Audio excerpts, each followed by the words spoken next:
নির্বাচনের প্রাক্কালে রাজ্য তৃণমূল ভবন থেকে 21 সালের যে বিজেপি প্রার্থী, যিনি বিশিষ্ট ব্যবসায়ী বলে পরিচিত আর ব্যক্তিগতভাবে মানুষের পাশে দাঁড়িয়ে জনপ্রিয়, তিনি তৃণমূলে যোগদান করেছেন, কি বলবেন এই ব্যাপারে? মতিউর রহমান, তো গরিবের বন্ধু মতিউর রহমানের কথা বলছি। তিনি 2021 সালে বোধহয় সম্ভবত এই কেন্দ্রে বিজেপির প্রার্থী ছিলেন। আমার সাথে ব্যক্তিগত আলাপ আছে। কলকাতায় একদিন এমএলএ হোস্টেলে নিজের আমার সঙ্গে হাত মিলিয়েছিলেন এবং কথাও বলেছিলেন। ব্যক্তিগতভাবে মনে হয়েছে যে ছেলেটি ভালো, মানুষের কাজ করার জন্য তার অনেক আগ্রহ আছে। কিন্তু ডুবন্ত জাহাজে চাপলে যেটা হয়, নাবিক সহ সবাই ডুবে মরতে হয়। তো এই সময় যেখানে তৃণমূলের নেত্রী সততার কোনো বালাই নেই, যেখানে ভিত্তিক তোলাবাজি করছে, যেখানে এই সরকারকে হারানোর জন্য সাধারণ পাবলিক যখন প্রায় সিদ্ধান্ত নিয়ে ফেলেছে, সেই সময় এই ডুবন্ত জাহাজে উনি না চাপলেই ভালো লাগে। যোগদান করার সময় রয়েছে মতিপুর, কি বলবেন? এবং অভিষেক ব্যানার্জি, অভিষেক ব্যানার্জি এবং মমতা ব্যানার্জির মধ্যে কোনো মিথ্যাচারের কোনো পার্থক্য নেই। অভিষেক ব্যানার্জিও ওই কালীঘাটে জন্মিয়েছিল, দিল্লিতে MBA পড়াশোনা করে 2014 সালে পিসির দয়ায় এসে MP হয়ে গেছে তিনবার। এবং তেনার যা চলাফেরা, মতিউর রহমান ভাই এখনও তাকে চিনতে ভুল করেছে, আমরা তাকে ভালোভাবে চিনি। এখন তাকে 2-4 দিন দেখা করবে বা যোগাযোগ রাখবে। নির্বাচনে যদি কোনো কারণে মানুষের ভোটে জিতে যায় আর যদি হেরে যায় তাহলে তোর ফোনই ব্লক করে দেবে। বলছি দাদা, শোনা যাচ্ছে নাকি মন্ত্রীর বদলে প্রার্থী হতে পারেন, কি বলবেন এই ব্যাপারে? শুনছি, আমিও শুনেছি যে এখানকার মন্ত্রী বিধায়ককে অন্যত্র সরাবে এবং এখানে তাকে প্রার্থী করবে। আপনার পছন্দের এখানে আপনাকে টাইম মতো বলবো, এখনও কাউকে ফাইনাল করিনি। আমাদের মালদাতে 12 জন প্রার্থীর মধ্যে আপনারা জানেন 3টে রিজার্ভ সিট আছে, বাকি 9টার মধ্যে আমাদের 5টা প্রার্থী অলরেডি ডিক্লেয়ার আছে। এই বিধানসভায় কি জেএপির ভালো ফলাফল হবে, প্রভাব পড়বে? আশা রাখছি। আর এসআইআর এর জন্য দায়ী কে, কেন্দ্র না রাজ্য? পুরো রাজ্য দায়ী, কেন্দ্রের নির্বাচন কমিশন দায়ী। একটাই, সেটা হচ্ছে যে এত শর্ট পিরিয়ডে, এত অল্প সময়ের মধ্যে ফুল এসআইআর করা যায় না। এত বড় একটা রাজ্য যেখানে 7,66,00,000 ভোটার, সেখানে এত শর্ট পিরিয়ডে, শর্ট টাইমে 4 নভেম্বর থেকে ফেব্রুয়ারি কোনো মতেই এত শর্ট টাইমে করা যায় না। তারপরে আবার মমতা ব্যানার্জির দ্বিচারিতা, মিথ্যাচার।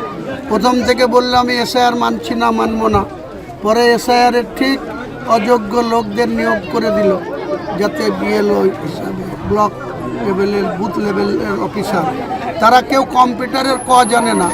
তারা ওই এমনিশন ফর্মটা ফিল আপ করে রিসিভ করে দিয়ে কাকে দিয়ে যে লোড করেছে উপরওয়ালা জানে আর ওরাই জানে। বলছি বিজেপি বলছে নাকি আপনি সাম্প্রদায়িক করে বিজেপিকে সুবিধা করে দিতে বলছে। তৃণমূল বলছে, কি তৃণমূল কি বললো? তৃণমূল তো এর আগে বিজেপিকে টেনে নিয়ে এসেছিল এই বাংলায়, অটল বিহারী বাজপেয়ীকে, মমতা ব্যানার্জি। এখনও বিজেপির সঙ্গে, মোদির সঙ্গে মমতা ব্যানার্জির আঁতাত আছে।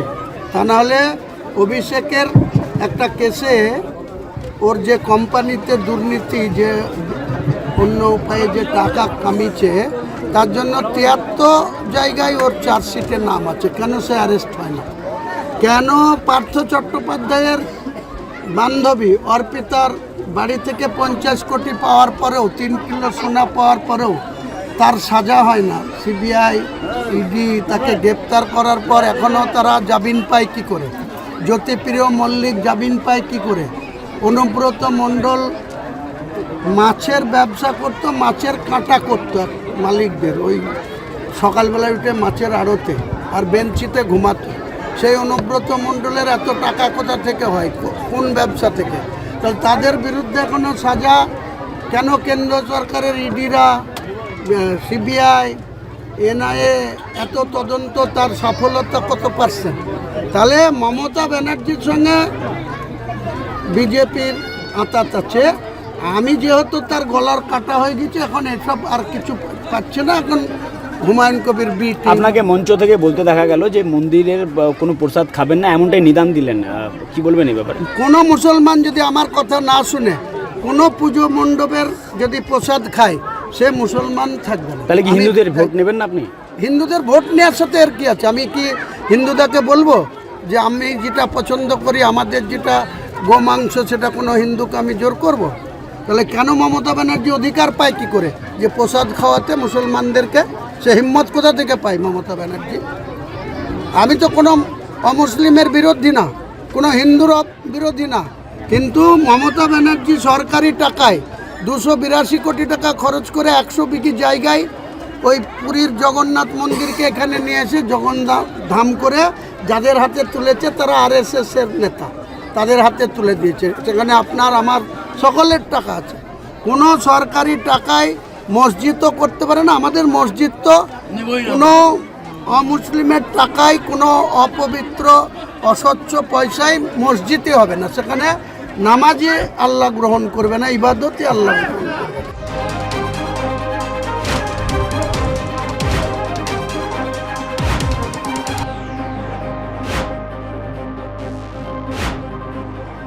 হুমায়ুন কবিরের মতন লোক হরিশঙ্কর আসছে আর হিন্দু মুসলিম করছে, আর এতেই বিজেপির ফায়দা হয়েছে। দেখেন, হুমায়ুন কবিরের মুখে অভিষেক স্যারের আর দিদির কথা মানায় না। আমি মনে করি হুমায়ুন কবিরকে যে আমাকে যে উল্টাপাল্টা কথা বলে তা বরদাস্ত করে নেব আমি। আর দিদি আর অভিষেক স্যারকে যদি কোনো উল্টাপাল্টা কথা বলে তো আগামী দিন হরিশ্চন্দ্রের মানুষ, সব ধর্মের মানুষ হুমায়ুন কবিরকে, আমার মনে করছি যে আমার হুমায়ুন কবিরকে ঢুকতে হরিশ্চন্দ্র আমার এর আগে দিবে না। দেখেন, হুমায়ুন কবির প্রার্থী দিয়েছে, আমি এটা জানি, শুনতে পাচ্ছি মিডিয়ার থেকে। তা আমি জানি যে MLA খারাইবে ওর ফ্যামিলিরও ভোটটাও দিবে না, আমি এটা মনে করি। লাভ হবে না, আর যে MLA দাঁড়াবে না ও নিজের ভোটটাই পাবে, একটাই ভোট পাবে, আর ফ্যামিলির ভোটটাও দিবে না, দিদিকেই দিবে ভোট। জোড়া ফুলি ফুটবে, হরিশ্চন্দ্রপুরে জোড়া ফুলি ফুটবে। ডিস্ট্রিক্টে পুরা রাজ্যতে দিদি সরকার আসছে, আর বিলকুল আসছে, 100% আসছে।